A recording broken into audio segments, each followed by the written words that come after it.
आज हम बात करने वाले हैं मुस्लिम लॉ के बारे में।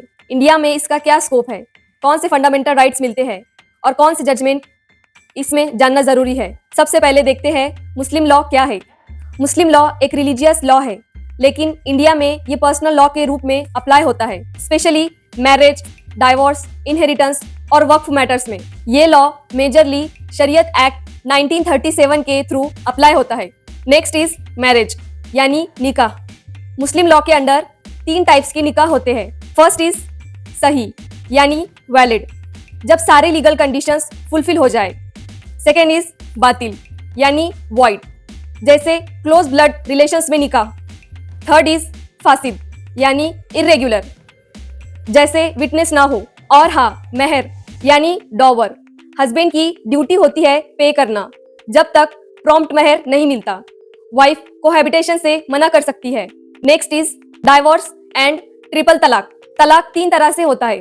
फर्स्ट इज तलाके ए हसन, सेकेंड इज तलाके हसन एंड थर्ड वन इज तलाके बिद्दत यानी ट्रिपल तलाक। अब ये अनकॉन्स्टिट्यूशनल है। सुप्रीम कोर्ट ने शायरा बानो केस 2017 में ट्रिपल तलाक को अनकॉन्स्टिट्यूशनल डिक्लेयर किया था। अब Muslim women protection of rights on marriage act 2019 के अंडर ट्रिपल तलाक देना क्रिमिनल ऑफेंस है। इसमें 3 साल की सजा हो सकती है। अगला है मेंटेनेंस। मुस्लिम हस्बैंड की ड्यूटी होती है वाइफ को मेंटेनेंस देना। ट्रेडिशनली डाइवोर्स के बाद सिर्फ इद्दत पीरियड तक ये देना होता है, लेकिन शाह बानो केस 1985 के बाद CRPC 125 के थ्रू लॉन्गर मेंटेनेंस पॉसिबल है। इनहेरिटेंस के रूल्स कुरान से डिराइव्ड है, जिसमें लड़कों को डबल शेयर मिलता है डॉटर्स से। राइट्स एंड रेमेडीज, अगर मुस्लिम लॉ के अंडर किसी भी राइट्स का वॉयलेशन हो तो ये रेमेडीज आपको मिल सकती है। जैसे अगर फोर्स्ड मैरिज हो तो उसे कोर्ट में नल डिक्लेयर कर सकते हैं। आर्बिट्ररी तलाक means not based on any fair reason, court में चैलेंज कर सकते हो।